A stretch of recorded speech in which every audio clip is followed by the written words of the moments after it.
So today I'm joined by Jemella Hanson, Learning and Development Manager from Royal Hospital for Neuro-disability. How are you doing today, Jemella? I'm very well, thank you. And yourself? Yeah, very good, thank you. Really appreciate you taking the time out today and joining us to talk about your story and the journey you've been on so far with us at Go One. What would be great, just a sort of quick introduction of yourself and your background within the L&D space? So my L&D journey, I suppose, started by accident, if I'm honest. My mum is a teacher, so very much education focused. The rest of my family are all medicine and healthcare focused. And I was the one that was gung-ho on doing something that wasn't either of those things. I wanted to be an accountant, a solicitor, everything else, but yeah, healthcare or education. I went to university to study law, worked out very quickly that it wasn't really what I wanted to do, but continued. And as every student does, they pick up a job on a Saturday or Sunday working in a nightclub, actually. And very quickly realized how much I loved the environment, but more than that, realized I actually liked teaching people how to do the job within that space. So worked my way up in that sector to be what was called a team coach. So that was responsible for recruitment and then all of the onboarding and training people up to do the various jobs around the organization at the time. I left there once I finished university and realized that that was actually my bag. I really wanted to train people and to help people develop, obviously not in the the nightclub sector, but finding somewhere else. So ended up kind of piggybacking of what my mum does, working in schools, and realized that I can't really teach people. That definitely isn't me, but working with people and just helping them realize that there are options for them, that they can train or retrain. They can find quite niche courses to go on to help develop themselves and develop their expertise and their interests, really fills me with a lot of joy. And it was, I suppose, at that point I realized exactly what I wanted to do and realized that L&D was very much the thing to do to enable that to happen. So I worked my way up in various jobs, working with apprentices, first of all. And then about 4.5-ish years ago now, I was lucky enough to be given the position of Learning Development Manager at the Royal Hospital. The organisation itself is a beautiful, beautiful place. It's a listed building, previously known as the Hospital for the Incurables, which, yeah, it's quite a shocking name. Yeah, but the sentiment is much the same. The hospital's mission is about supporting people with complex neurodisabilities. And I feel that I can support in developing the staff and making sure that they have the best knowledge and the best resources and the best education to enable them to provide the care that we need to our patients and residents. What a wonderful story. I sort of love how sort of it's ended up as a sort of merger of sort of family skills and experience, but sort of deviated through nightclubs and sort of law school. I always sort of find people's journey to an L&D environment fascinating, but I also see a lot of the common themes, as exactly as you've expressed there, ultimately wanting to help people. Yeah. And wanted to develop people. I was having a conversation with somebody just yesterday about just that, and their journey in L&D was about how can I help people's performance and grow, and the reward that comes, and what better place to be now in sort of a fabulous establishment that you're working for. So yeah, thank you for sharing that. That's really great.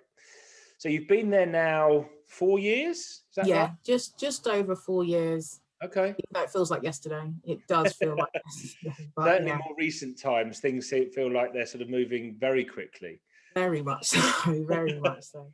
And how have you seen L&D change in that time in the hospital? Because that must have been quite a significant either advancement or progression of things that are moving. Yeah, no, definitely. If I think about the team that I joined at the time, they'd just been through a bit of a restructure. So there was, as you would expect, it was the team was quite unsettled. So it was more about establishing myself in that team, but also establishing my visions for the team at that time. Unfortunately, the team were in a position where they had been overlooked.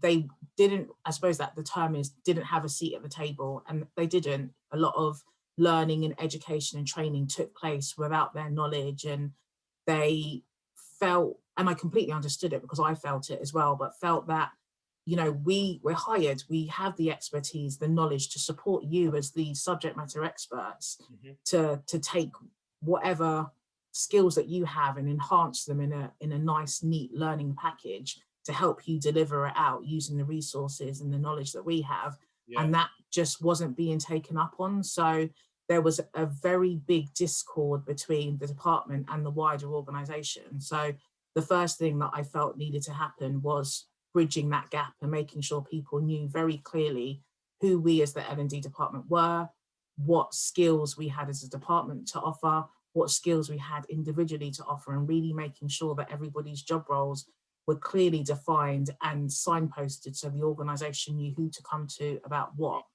So, you know, from a structural point of view, there's been a massive change. It was a team of 5 people. We now are a team of 9 people. So I've done a lot of bidding for extra cash to get additional people in, but it's all a part of our journey. I said at that time we needed the right people in the right places to be able to deliver the excellent service that I wanted to the organization. And whilst we're not quite there yet, we are definitely on that journey. Right. How we've been received in the organization has definitely changed as well. So, you know, going back to my analogy, we do have a seat at the table. We are very much sought after, even from a point of view of just going, by the way, I'm doing this. Who do I need to tell? Are you happy for me to proceed with it? So we're very much more involved in everything from, you know, the CEO and the executive teams down to, you know, healthcare assistants, you know, nurses and everything in between. And we're very clearly defined in what we offer and how we can support and enhance the development of staff within the organization. So yeah, definitely a change for the better, but still a lot of Yeah. work to be done. And what about the mix of delivery? I mean, has it sort of been traditionally a lot of face to face? You mentioned there sort of peer expertise. Is that sort of been? Am I right in saying that's the sort of traditional approach that you've been taking, and how's that changed over the last 4 years? Yeah, so at the point that I joined, they were just on the cusp of introducing a learning management system into the organization at the time. Prior to that, it had all been face-to-face delivery, and you know, of a belief that everybody has very distinct learning styles. And, you know, I know personally, if you sit up in a room and have me sat there and you talk to me all day, there are going to be points where I switch off and I start mentally putting my shopping list together or thinking about what I'm going to have for dinner. Of course. Um, and I think the proof ends up being in the pudding with the data and some of the incidents that maybe occurred at the time in terms of actually how much have you grasped and how much are you taking the knowledge that's been relayed to you and implemented it practically within your working environment. So I think there was enough data and evidence at that time to show that maybe moving down the route of a learning management system was the best solution at the time. We were very new into it. I wasn't a part of that process, but the organization was very new into it. So we found the best provider we felt for where we were at that time. And we've had some great successes with that, but we know that there were some limitations to that system in terms of owning our content and how we developed our content and just the breadth of content that they had access to and we needed access to. So it was decided just before I went to maternity leave, actually, that we definitely needed to move to something else that was more suitable for where we were now as an organization. So this would have been about 2018 into 2019 and where we know we want to go moving forward. So that's when we made that transition and started having the conversations around what actually do we want from a new Yeah. learning management system? What capabilities should it have? Where do we want to go in terms of our delivery moving forward?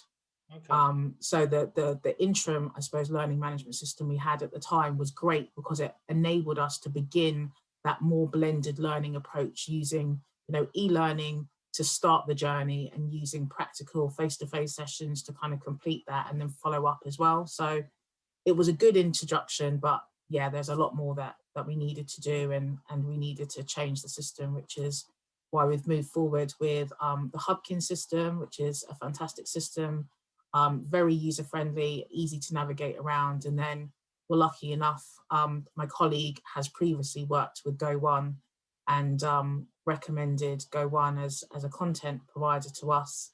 And I was sold, I suppose, within the first 5 minutes of reviewing some of the content. So, yeah. Oh, great. I mean, it's great to hear that we had that impact. And I come back to that. I just sort of want to go back a bit to the, I can imagine the environment you're in is a sort of very challenging environment, directly affecting people's lives. And L&D itself can be challenging. Just sort of give me a sense of sort of how important within your environment is learning, and so what impact is that having on staff and patients, just to sort of get a sense of the sort of the critical nature of this. So we're a hospital, we're a charity hospital. We're not NHS, we have links with the NHS and contracts, but we are a charity hospital. We are small by definition of other trusts and hospitals, but our patients are very unique in the sense that they have either required or sustained neuro-disabilities. So automatically from that point, the skills mix of staff you need at the organisation is very niche. We specialise in things like neuro and the rehab that goes along with that. We have a ventilation service. So we have some patients that have not just one or two needs, but multiple needs that all have a massive impact on everything else as well. So our staff are highly specialised in specifically in some of our units. But it's also about maintaining that and also supporting them to source training, whether that be externally or whether we, being the experts in our field, how we can take our expertise and package that, as I said earlier, into training that we deliver first and foremost to our staff, so that they have that knowledge and it's consistent throughout, everybody within the organisation, but how we can also support external organisations in understanding our patients, so that there is more support out in the community as well for them as well. So yeah, having content that is responsive to the changing needs, especially, in the middle of a pandemic, having content that has been put together that talks about the coronavirus and infection control and additional information that needs to be relayed. Yes, we could put it together ourselves, but it's all hands on deck at the moment to make sure that we're, keeping our patients and residents safe. So knowing that we've got a content provider that we can pull that information from really quickly is really key to be able to ensure that the knowledge that our staff and all the staff in the organisation have remains relevant and up to date and is really quick and easy to access. It's completely invaluable, really. Oh, that's great. And we're very privileged to work with you. And, we've had the luxury of doing that for coming up to a year now. Yes. It would be great to hear sort of what's changed with your team and the way the team are working now as a result of working with the content library that we provide. I think going into it, nobody really knew what the new world with this new system and new content would look like. So I think we all kind of thought it would start to, well, it definitely has plugged some gaps in our knowledge and in supporting the teams. But the one of the biggest changes is, I suppose, again, how responsive we can be to any information that's required. So, the focus of our contract so far and our implementation has been around our mandatory training. So the focus is on I think it's about 12 mandatory training modules that have to be done either for regulation or legislation, and making sure that those are 100% in there, correct, and everybody has access to them. Even as simple as that sounds, having the breadth of content that you offer has been fantastic, because every subject matter expert has a different delivery style or they have slightly different information they want to convey. And we've been able to go, well, here are 10,000 modules on health and safety, for example. Have a look through, see which one you like, see where you want to pick and choose different, bite-sized bits. And in some courses, we've actually managed to tailor, make and select various different bits of content to be able to create a whole module of training itself. So just, I suppose, down to that alone, it just makes us, like I said, again, more responsive. Yeah. The subject matter experts love it. They love the system. They're able to be a lot more independent with how they choose their resources rather than sitting with us specifically to go through things. So we've almost been able to provide subject matter experts with a lot more autonomy to be able to pick and choose what they want, whilst almost upskilling ourselves even more, because we can very easily show them the different resources that will support different learning styles, and whether they're maybe more wordy or maybe they're a lot more visual or interactive. So it really tailor makes it to everybody's style and how everybody learns and you know, retains that information. Yeah, no, it's great to hear. And, you know, part of the sort of offering that we're proud of is sort of having that broad range of content and various providers and various styles. How have you found sort of navigating that and sort of making that selection? You know, you've described there an example of maybe picking, you know, different components of the modules. Is that something you've done as a team, or just sort of bring to life that experience for me? Yeah, it's very much dependent on, like I said, the subject matter expert. There have been times when myself and the project lead for the overall project have sat down and reviewed content ourselves, because, you know, whilst we should be very much focused on completing phase 1 and making sure the mandatory training offer is 100%, we can't help but get really excited about what phase 2 and phase 3 look like. So we've already started looking at content about how we can develop our leaders and managers within the organization. So looking through that and getting quite excited between the two of us and starting to collate all of the different modules that we can use for different training opportunities moving forward has been absolutely fantastic.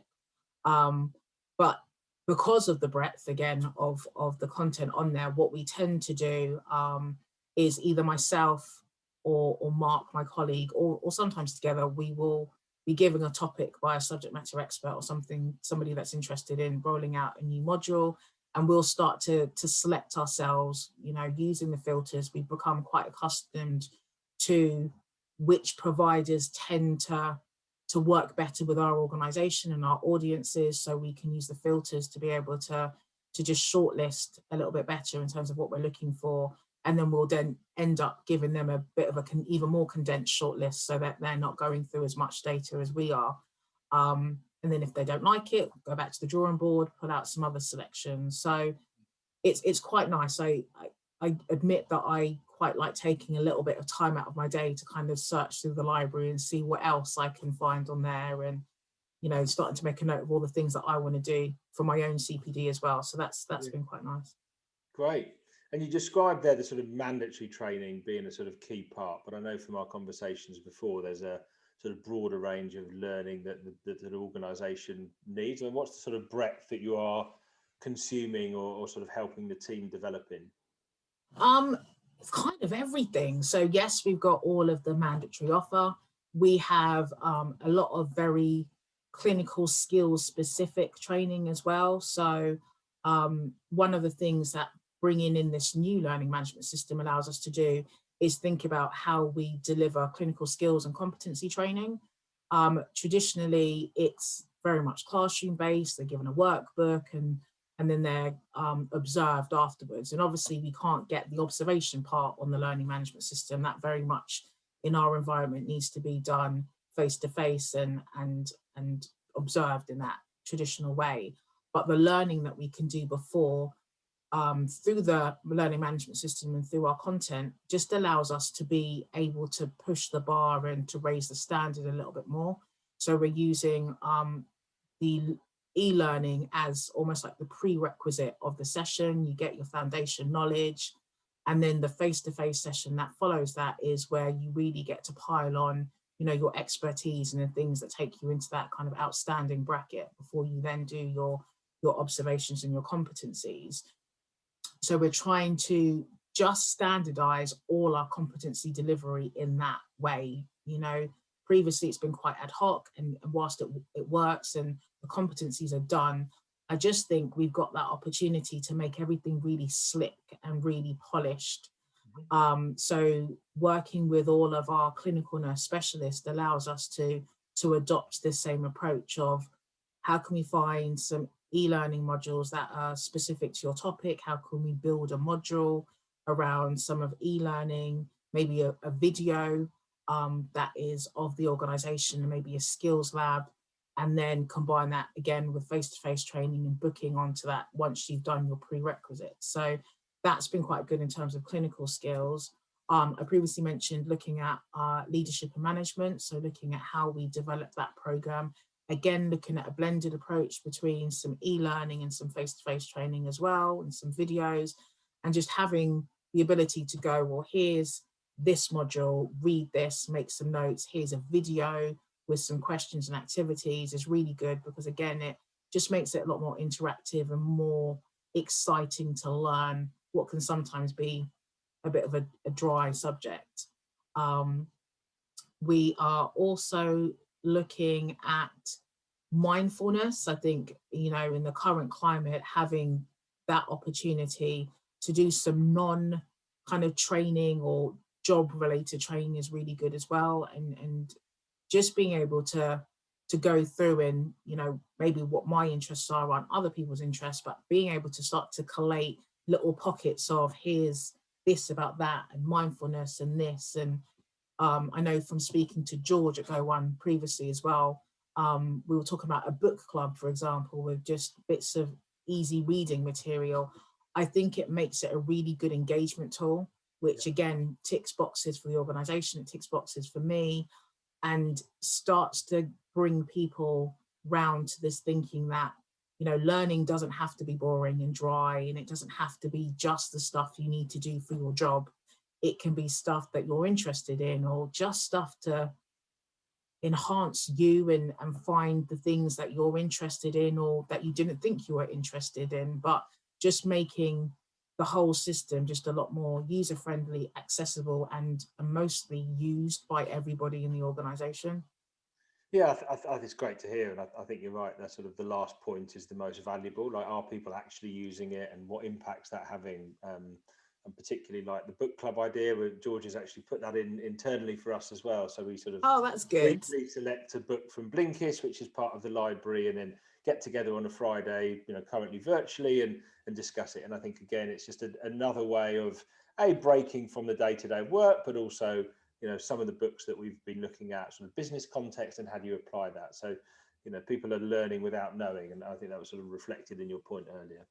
That's really fascinating. I really do appreciate you taking the time to sort of share that story. And I suppose just to conclude, you know, you sort of started your journey, as I said, less than a year in. What is in the next couple of years, like what are you looking to get out of learning, and maybe see how the team operates, or how the team is operating, how that's going to evolve over the next couple of years? I really just want us to get to the point as a team, to like really own what we do and continue to be the go-to point for accessing information, and seeing if we can get to the point where there isn't such a huge reliance on going externally to the organization for training. I do think, again, like I said, the hospital is very niche. There are very few neuro-disability hospitals in London, let alone the UK. And I think there is a lot of expertise within our house that we need to start utilizing better, or do more of the utilizing. And I think using the learning management system and the content and really embedding that into what we do just makes us a really good academy for learning, and really producing top quality nurses, healthcare assistants, therapists, leaders, managers, accountants. You know, the opportunities with the system are endless.